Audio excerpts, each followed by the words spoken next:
10 seconds. That's how long it took for a quiet Delhi evening to shatter into chaos.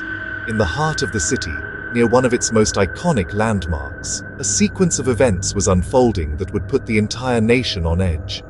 A slow-rolling Hyundai i20, seemingly just another car in the evening traffic, was about to become the epicenter of a national security crisis. The target, the area near the Red Fort. The result, a deadly explosion that has raised terrifying questions about a new, sophisticated, and highly educated terror network operating in plain sight. Here's what I know right now. Let's establish the timeline. The date is November 10th, 2025. The time, approximately 6:52 p.m. This is a bustling hour in Delhi. Commuters are heading home, tourists are finishing their day, and the area around the Red Fort metro station is alive with activity. It's against this backdrop of normalcy that the unthinkable happens. A car, a dark-colored Hyundai i20, explodes near Gate 1 of the station. The immediate aftermath is a scene of panic and confusion. The blast rips through the evening air, followed by the sounds of sirens. First responders rush to a scene of twisted metal and injured civilians. In those first critical moments, the priority is saving lives. But as the smoke clears, the grim task of counting the cost begins. Early reports from the scene are often chaotic, and this was no exception. Initial figures suggested at least 10 people were killed. However, as the night wore on, some media outlets began reporting higher numbers, 12, even 13 fatalities, with dozens more injured. This discrepancy is common in breaking news situations, as authorities work to officially identify victims and notify families before releasing confirmed numbers. What is tragically clear is that many innocent lives were caught in the crossfire. Within hours, the gravity of the incident becomes undeniable. This was not a tragic accident. This was a deliberate act. India's premier counter-terrorism task force, the National Investigation Agency, or NIA, officially takes control of the investigation. Their involvement signals that the highest levels of government view this as an act of terror. The ripple effects are immediate. A nationwide high alert is declared. Security is visibly heightened across all major airports, critical rail hubs, and sensitive government buildings. Special attention is paid to heritage sites, which are seen as symbolic targets. The Red Fort itself, a potent symbol of India's history and sovereignty, is closed to the public for several days as investigators meticulously comb the area for evidence. Investigators on the ground quickly conclude this wasn't a random act of violence. The location, the timing, the method, it all points towards a planned attack. But the profile of the individuals believed to be behind it is what has sent shockwaves through the intelligence community. They are probing a possible terror plot tied to what's being called a white-collar module. Doctors, academics, professionals who spent years in training, who held positions of trust and respect in society. This is not the profile most people expect when they think of a terror operative. It challenges the conventional wisdom and points to a deeply concerning trend of radicalization among the educated elite. So, who was in the car? The suspected driver has been identified by intelligence agencies as Dr. Umar Nabi, a doctor based in Pulwama, Kashmir. He is believed to have been the sole occupant of the Hyundai i20 and was likely killed instantly in the blast. To confirm his identity beyond any doubt, police have collected DNA samples from his family members in Kashmir for a forensic match. The vehicle itself is a key piece of evidence. Ownership trails reportedly link the car back to contacts in Kashmir. As part of this line of inquiry, a truck driver named Tariq has been detained for questioning, as investigators work to piece together the car's journey from Kashmir to the heart of Delhi. Now, let's look at the bomb itself. The forensic analysis provides crucial clues. Preliminary findings point to a classic improvised explosive device, or IED. The primary explosive agent appears to be ammonium nitrate, a common fertilizer that can be weaponized when mixed with a fuel source. Evidence of fuel oil and commercial-grade detonators was also found at the scene. But here's where the story takes a strange turn. Despite the deadly outcome, the physical evidence at the scene was perplexing. There was no deep crater in the road, which is a typical signature of a powerful, well-contained car bomb. Furthermore, there was no classic shrapnel pattern radiating from the blast point. This suggests two possibilities. Either the device was poorly constructed, a flawed build by an amateur, or, more ominously, it was a premature detonation. The bomb may have gone off before it reached its intended target, or before it was fully armed. Why would that happen? To understand the theory investigators are working on, we have to look at what unfolded just hours before the explosion. The blast in Delhi was not an isolated event. It appears to be the violent, panicked end to a much larger story. Earlier that same day, security agencies conducted a series of coordinated raids across the national capital region, centered on a network based in Faridabad. They arrested multiple suspects, and this is where the white-collar profile becomes starkly clear. Several of those taken into custody had medical or academic backgrounds, with many linked to a private institution, Al-Falah University.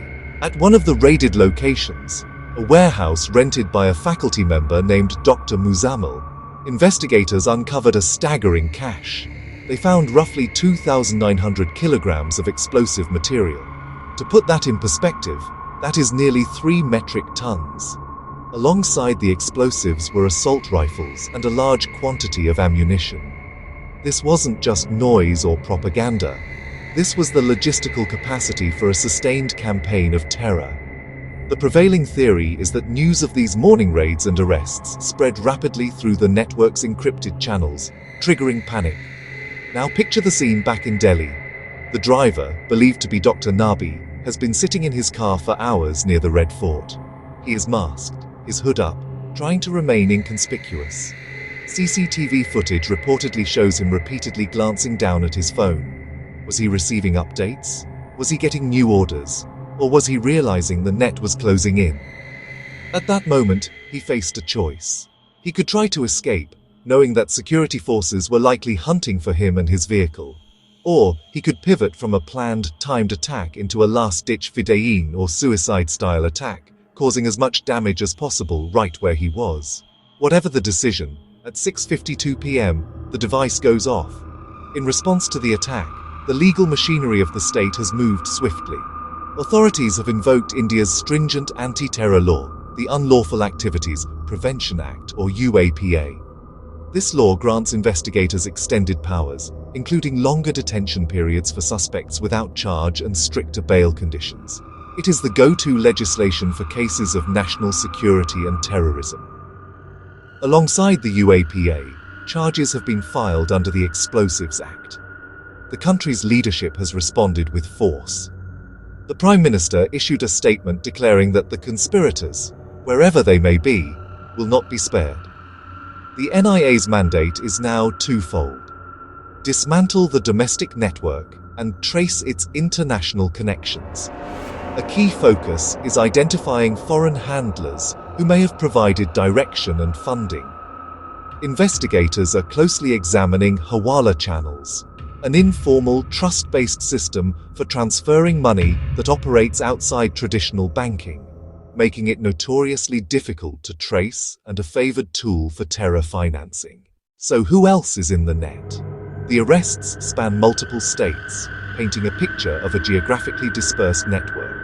Alongside Dr. Muzammil, the faculty member from whose warehouse the explosives were seized, police have arrested other medical professionals, including Dr. Shaheen Shahid and Dr. Adil Ahmad Rava. Additional detainees have been picked up in coordinated operations across Jammu and Kashmir, Haryana, and Uttar Pradesh. This is the white-collar angle that investigators keep emphasizing. These are not disenfranchised youths from impoverished backgrounds. They are educated recruits, using their professional lives as a cover.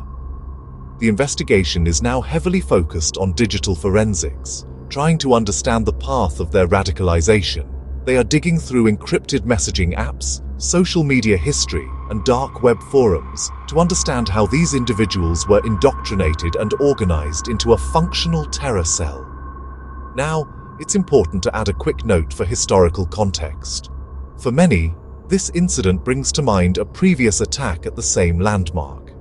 It's easy to confuse the two, but they are very different. In December of 2000, 3 militants from the Pakistan-based terror group Lashkar-e-Taiba launched a direct armed assault the Red Fort complex. They opened fire, killing 2 soldiers and a civilian guard. That case from 2000 ran its full legal course over many years, resulting in convictions.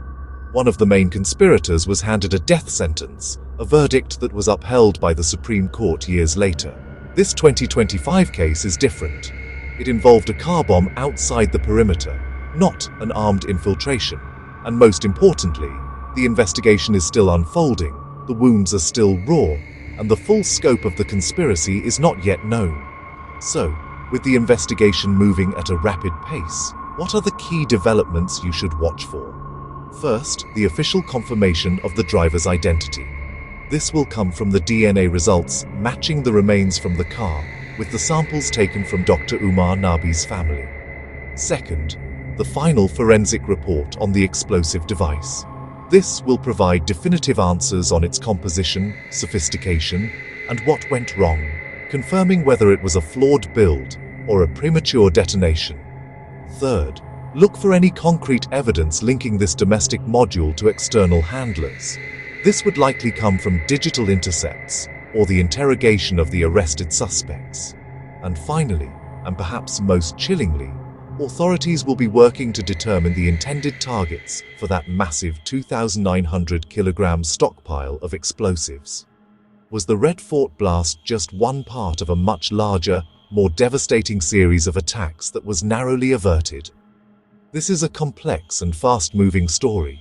In the coming days, there will be a flood of information, and with it, the risk of rumors and misinformation.